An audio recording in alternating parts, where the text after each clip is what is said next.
Okay, Alfred, just start off nice and simple. Could you just tell me your name and your date of birth, please? Alfredo Tisi, 24th of July, 1929. Okay then.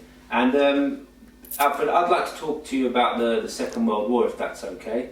What I can remember. I know it's a few years ago and we've Yes. already spoke about it just a little bit. But what I'd like to know is, first of all, is a little bit of history about, say, your father and what part of Italy he came from and what part of Great Britain he settled in, and his life in terms of his work, his marital status, and then to the arrival of you, if that's okay. That's fine.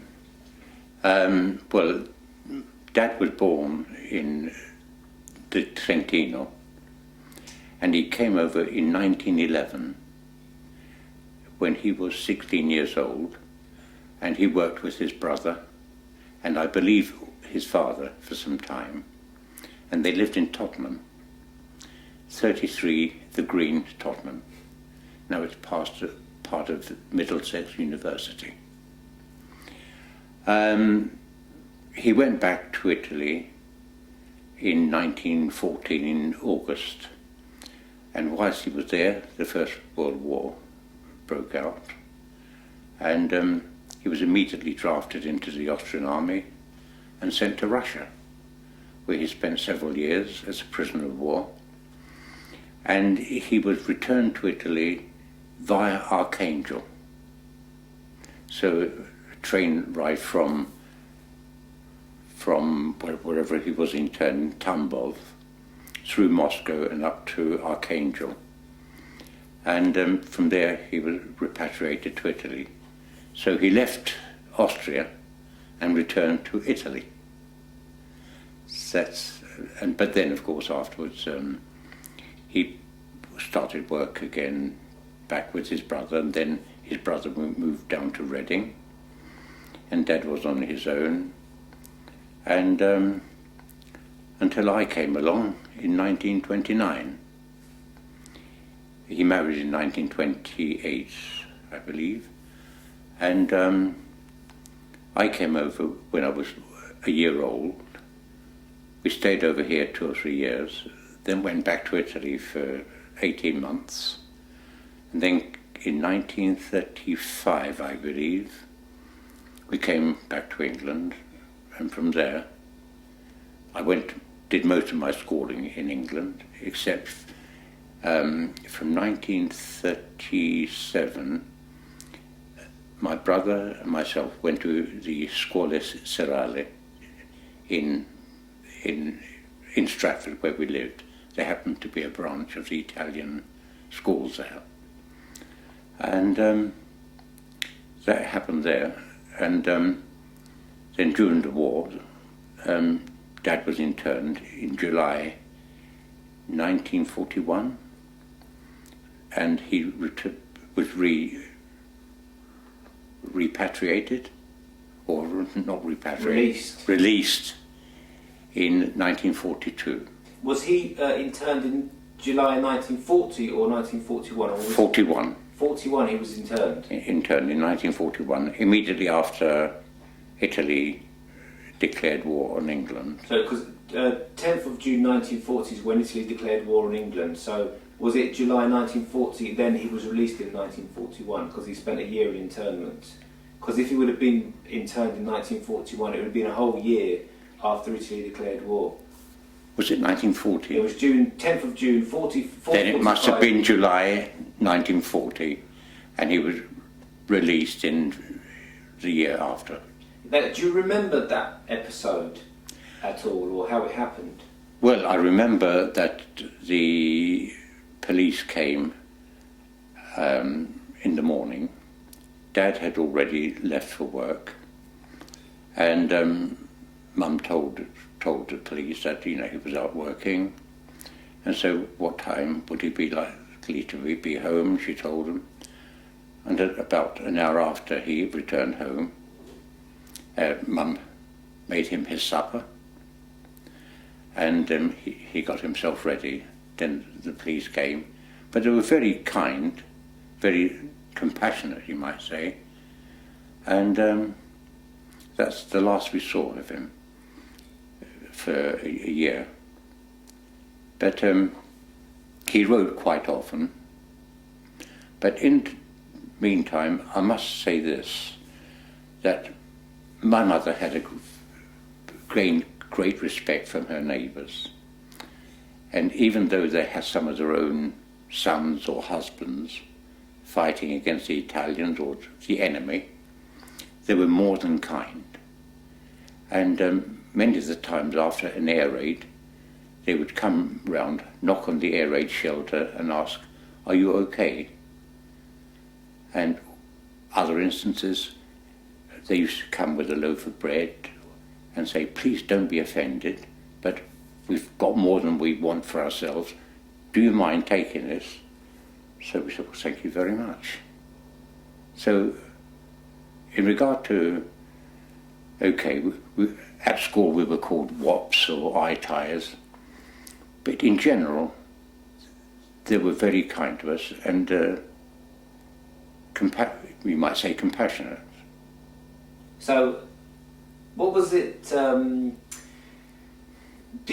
where did you receive the letters from your dad? Well, from the Isle of Man, but they were censored. But otherwise, he wrote regularly and saying that he was okay. The only thing was that he must have been worried about us being at the time of the Blitz, because for that time we lived in the air raid shelter because of the bombing and etc. We were very lucky, we were never bombed, but 2 or 3 doors away were. So just as well we were in the air raid shelter at that time. Did you ever have an opportunity to go and visit your dad at the Isle of Man? No, oh no, that was not allowed. It was not allowed in the sense of what, the police didn't allow you to go out of a certain jurisdiction, or? No, because we had no opportunity of going out because we didn't have a car at that time. Although Dad did have a van for his work, but no, we just stayed put in Stratford. That was where we lived at that time, and that's all that I can remember really. But they were happy times. They seemed to be happy times. And you were 11 years old, 1929 to 1940. You were around 11 years old. About 11, 12 years old. So did you, as the oldest, did you become the father or the man of the house? Sort of. Yes. The responsibilities lay with you. So I imagine it must have been a very scary time as well. Not just for your dad not being there, but also because of the bomb. But we didn't think about it. We just took it as part of life, you know. We were very lucky. None of us were ever injured or affected by the bombings, but we did see neighbours who were. And but even despite the fact that nearby people had been killed or injured, they never took it out on us at all. You know, we were respected, but of course the young kids of our own age group called us wops or eye tires. But my mother, though, was generally respected by everybody. Had you been in that area or community a long time? Yes, we moved there in 1935, where we lived in Stratford. And we moved out of that house in 1946,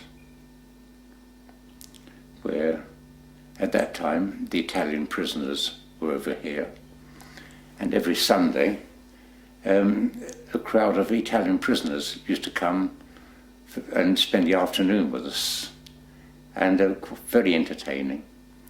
Quite a few good musicians amongst them, guitarists, mandolins, and we had some very interesting evenings. With regards to your dad's release, he only spent a year. A year. In the internment. Was there but was your mother taking any action for his release? Was she writing letters to authorities? Was she asking people in the neighbourhood? Several people, especially a couple of priests in the parish, they wrote several letters on her behalf. Whether it had any effect or not, I don't know, but maybe they did have an effect. What was your mum doing then to make ends meet in terms of financial? Well, we were allowed, I believe, at that time, the labour exchange. They used to give her 30 shillings a week.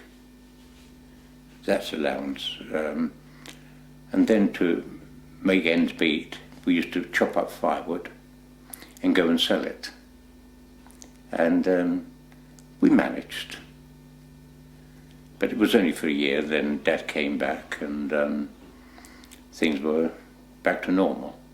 He went and done his old job of knife grinding?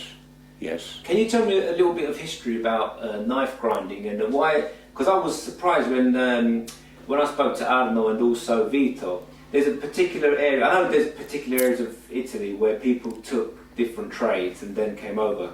The Apennino area of Italy, or the Trieste area, there's a lot of knife grinders that came over. From the Dolomites. What started it, I don't know. But I believe in 1880 they started to come over. In fact, some of them wheeled, the barrows were made in the village, and they wheeled the machines over Switzerland, France, stopping every now and again to do a bit of work to earn their keep, and then finally landed up in London, where they started going out and touting for work. And your grandfather done this? Yes. As a living, and I guess he then taught his son, your dad, and his brother, and Dad joined his father and brother in 1911 when he was 16. And he followed in the tradition of... Followed in the tradition. And that's me here now. So has the job changed much then from... Oh yes, quite a bit, quite a bit. I've just seen a photograph of your granddad with an old... Oh, that's my father. Sorry, that's your father, with an old machine. Yes. So do you remember using those types of machines? Oh yes, I remember. So you would go out with your it was a hand pushed cart. It was a hand pushed cart, and well, in fact, my brothers and myself used to go out quite often on a Saturday and help Dad. Like after he'd ground the knives, we used to dry them, sometimes take them back to the customer. It was good fun.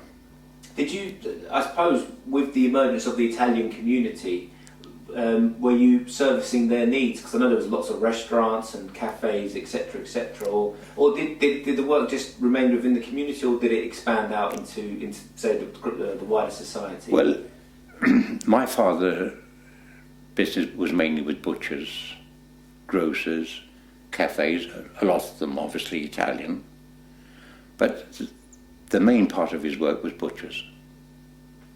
So your grandfather came to Great Britain as well then? Oh yes, about 1880 or thereabouts.